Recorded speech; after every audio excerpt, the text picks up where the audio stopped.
Bom dia, galerinha. Vamos lá para a nossa segunda etapa aqui, nosso próximo parte 2 de balanceamento. Lembrando que esse era o nosso problema. Então, nós tínhamos um cilindro localizado em AB, massa 15, rodando a 15 radianos por segundo. Todos os dados foram calculados, né? Então, na primeira parte da aula, a gente calculou tanto a posição do centro de massa quanto os produtos de inércia. E agora a gente vai calcular quem são as massas corretoras.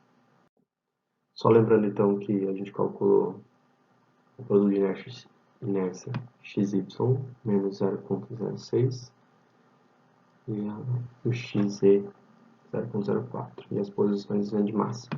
Lembrando que esses caras aqui, todos eles são constantes, porque o nosso sistema, né, o nosso eixo de coordenada gira junto, então ele sempre vai estar enxergando desse jeito. A gente chegou a passar em sala de aula, né? Essas são as seis equações que a gente vai ter para resolver esse nosso problema. Então, esses dois primeiros aqui são chamadas as equações geométricas, porque tem relacionada à geometria, ou seja, a posição I, Y1, Z1, elas têm que estar dentro da circunferência de distância R, né? Ou seja, a distância D, que no caso do nosso problema é 0,1, perdão. Essas aqui são as equações que vão garantir que o nosso centro de massa esteja alinhado com o eixo de rotação, e essas duas últimas vão zerar os produtos de inércia. Vamos zerar esses caras aqui, certo? Então, todas essas equações elas dependem das variáveis y1, z1, y2, z2, m1 e m2. Eu tenho 6 equações, eu tenho 6 incógnitas, lembrando que x1 e x2 já foram dados para a gente no problema, e geralmente são dados mesmo, certo? Então, esse é o nosso problema. Imagina que eu cortei, né, nosso sistema, eu juntei tudo no mesmo plano, apesar de eles estarem distantes, M1 e M2, mas é isso que eu quero encontrar. Eu quero saber qual que é a posição, né? Então, essa massa aqui, tanto essa quanto essa outra massa aqui, elas têm que estar a uma distância R do centro de rotação, né? Porque o centro de rotação está bem aqui no meio. Então, eu vou botar uma distância R, eu quero saber exatamente onde ao longo de cada quadrante eu vou colocar quem é x1, quem é x2, quem é m1, quem é m2. Por isso que nós estamos calculando, amarrando todas essas variáveis de acordo com essas 6 equações. Então vamos lá, vamos escrever cada uma delas e ver como que a gente resolve. Primeiro, as condições geométricas, essas não tem muito erro, né? O nosso problema, as condições geométricas, né? O D que a gente deu lá no sisteminha, que é igual ao R, né? Que eu usei agora, ele é 0,1. Então, ao quadrado, fica essas duas primeiras equações aqui, bem tranquilas.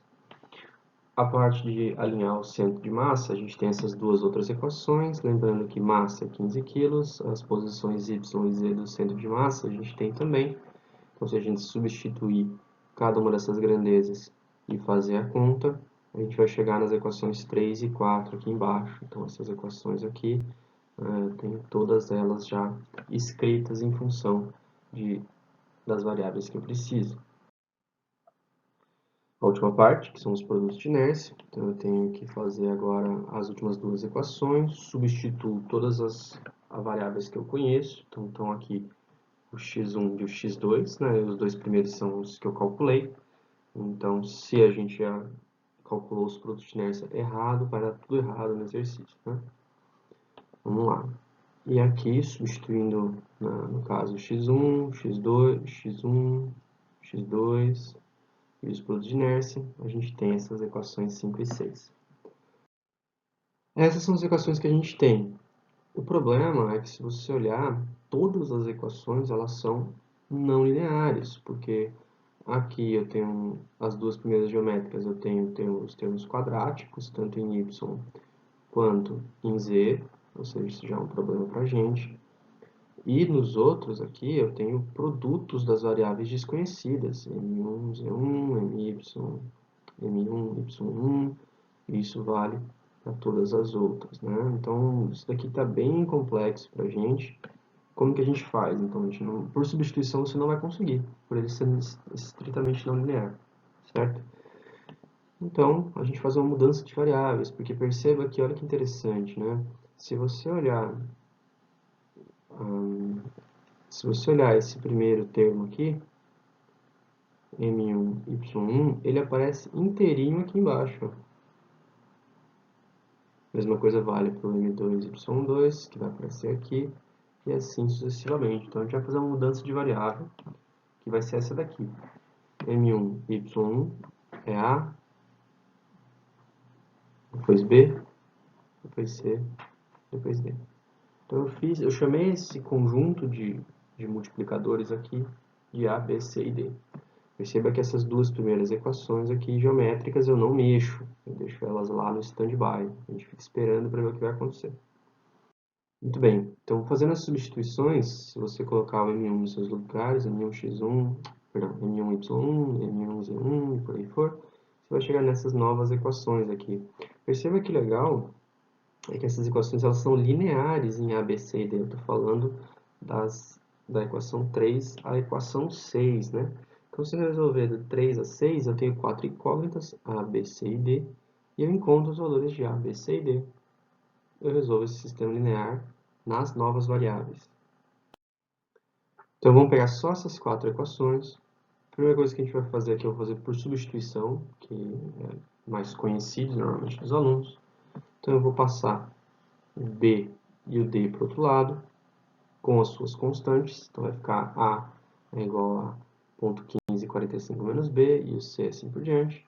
Depois eu vou pegar essas variáveis aqui e vou substituir elas nas suas novas equações. Então, perceba que eu joguei o A no ponto 1, o C no ponto 1 também, na quarta equação, e eu chego, vamos pegar esse último sistema,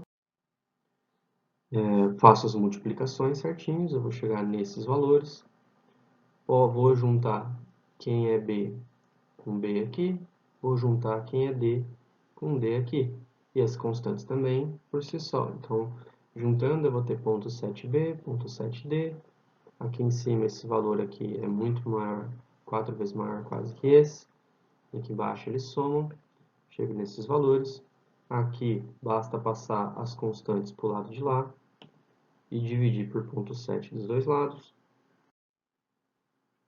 Então, se eu tenho esse mesmo sistema e divido, eu acho o valor de B, acho o valor de D, basta agora pegar esses dois valores e jogar aqui em cima, né? Então, vamos lá, a gente pega e substitui. E aí a gente achou o valor de A, B, C e D, né? Caso eu coloquei invertido aí, mas A, B, C e D são conhecidos agora. Muito bem, então nós temos aqui agora as 4 variáveis A, B, C e D que a gente calculou. Lembrando que elas são exatamente esses valores aqui. A gente consegue resgatar elas, né, colocando aqui. E aí eu te pergunto, o que a gente faz agora? Eu tenho aqui ainda assim, elas estão multiplicadas. Aqui eu tenho M1, Y1. Aqui eu tenho M1, Z1. Se eu trocar uma com a outra, e aí como que eu resolvo isso? Bom, tem algumas maneiras. Talvez você já tenha pensado em algumas. Você pode, por exemplo, isolar o M1 aqui e substituir ele aqui e achar uma relação de Y1 e Z1. Vai dar na mesma de que se a gente pegar essas equações e eu dividir essa equação por essa equação e essa equação por essa equação. Ou seja, eu pego M1, Y1 e divido por M1, Z1, eu tenho que dividir pelos seus resultados numéricos aqui respectivos desse lado. Posso fazer isso justamente porque o denominador aqui, ele não é nulo, né? M1Z1 é esse valor aqui. Então eu posso fazer essa divisão. Mesma coisa para o de baixo. Se a gente faz isso, a gente vai cortar M1 aqui com M1 aqui, M2 com M2, e eu chego numa relação de Y1 com Z1 e Y2 com Z2. Lembrando que agora, se eu sei qual que é a relação de Y1 com Z1, eu tenho uma outra condição de contorno que correlaciona esses caras, que são as condições geométricas. Agora eu pego essa terceira equação e volto ela na primeira. Ou seja, eu pego y1, jogo aqui em cima, pego y2, jogo aqui em cima, faço a exponencial, né, o quadrado ali, o expoente, perdão, quadrático, junto esses dois caras, então eu tenho aqui esse valor aqui, esse aqui é uma equação do segundo grau com uma variável apenas, z1, e a segunda também é uma única equação do segundo grau com z2. Se eu tomar esses caras, então, eu só divido 0,01 pelo valor que eu encontrei, tanto em cima quanto embaixo, vou obter esses valores.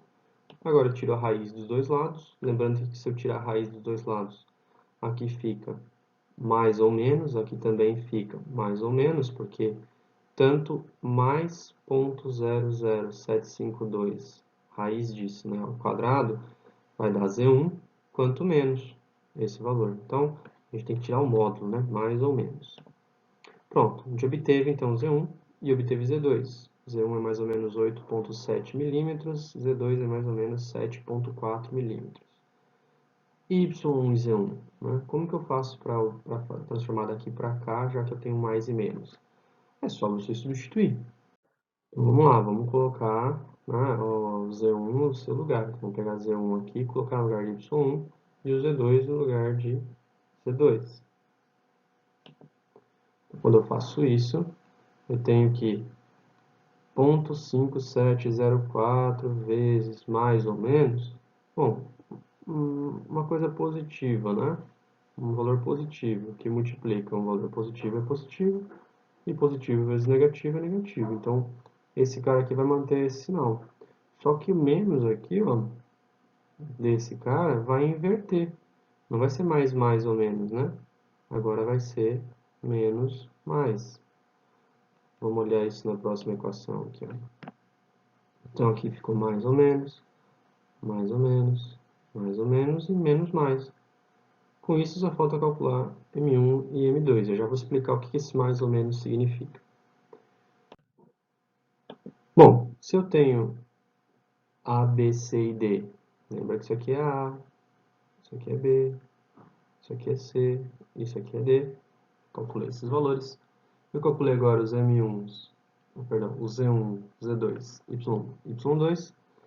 Basta agora eu escolher alguma dessas quatro equações e substituir esses caras. Na verdade, eu preciso escolher duas, né? Porque eu só preciso encontrar M1 e M2. Eu vou escolher, por exemplo, as duas primeiras. A gente não tem perda de generalidade nenhuma. Você pode escolher qualquer uma que você vai ver que vai dar o mesmo valor. Divido, ó, perceba que então M1 por Y1, eu vou ter mais ou menos. Como aqui é mais, não troco o sinal. O sinal permanece igual. Como aqui é menos e mais, aqui inverte o sinal. Aqui também é positivo, não inverte o sinal de baixo. Está aqui o sinal trocado. Então, essa daqui é a resposta, né, do nosso problema. Então, eu vou ter que ter M1, M2, Z1, Z2, Y1, Y2 desses tantos aí. E eu resolvi o problema. A questão é, o que eu escolho com esse monte de mais ou menos? Bom, você escolhe uma das duas. Ou seja, bom, então, se a gente tem que escolher, né, já que eu tenho esse monte de mais ou menos, o que eu faço com tudo isso? A primeira solução seria eu pegar todo mundo que está na parte de cima desses mais e menos aqui, ó. Tá vendo? Então ficou mais 1,8, menos 1,2, menos 0,94, mais 0,08, mais 0,007, mais aqui, menos esse. E qual que é a segunda equação, a segunda solução? Vai pegar o que está na parte de baixo, né? Menos M1, com menos aqui embaixo, mais M2, com mais aqui embaixo, menos, menos, menos, com os menos aqui embaixo, ó. E por último, mais. Então, mais está aqui embaixo. Essas duas são soluções do nosso problema. Então, eu escolho uma das duas, a que me for mais conveniente. O que é mais fácil para usar? Tanto faz. Essa funciona, essa também funciona. Bom, o que isso aqui significa para a gente? Então, né, já que a gente tem que escolher uma das duas, vamos supor que eu escolho essa primeira aqui.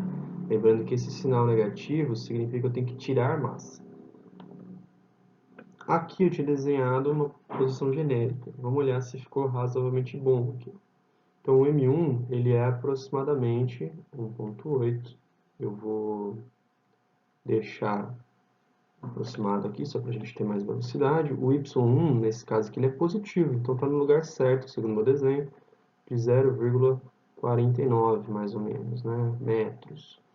O meu Z1, ele é positivo também, então também está certo. Ele é 0,086 metros. Já o meu M2, ele é negativo 0,9. O que isso significa? Eu tenho que tirar a massa, lembre-se disso, né? Então, você tem que dar um jeito de tirar a massa de lá. No Y2, o nosso caso é negativo, então isso aqui está certo. Esse cara aqui é aproximadamente menos 0,067 metros. Já o Z2, ele não é desse lado, porque o Z2 ele é positivo. Então, teoricamente, né, digamos assim, minha massinha tinha que estar mais ou menos por aqui, em vez de estar por aqui, né?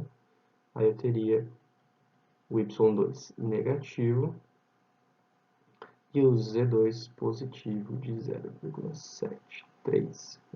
Então, esse aqui seria o caso, né? Lembrando que esses, tanto M1 quanto M2, estão em planos diferentes. Eles estão colocados em distâncias diferentes do corpo. Bom, essa é a nossa solução para esse problema. Espero que vocês consigam estudar bastante. Todos os problemas ou são assim completos ou são subclasses desses caras. Bons estudos.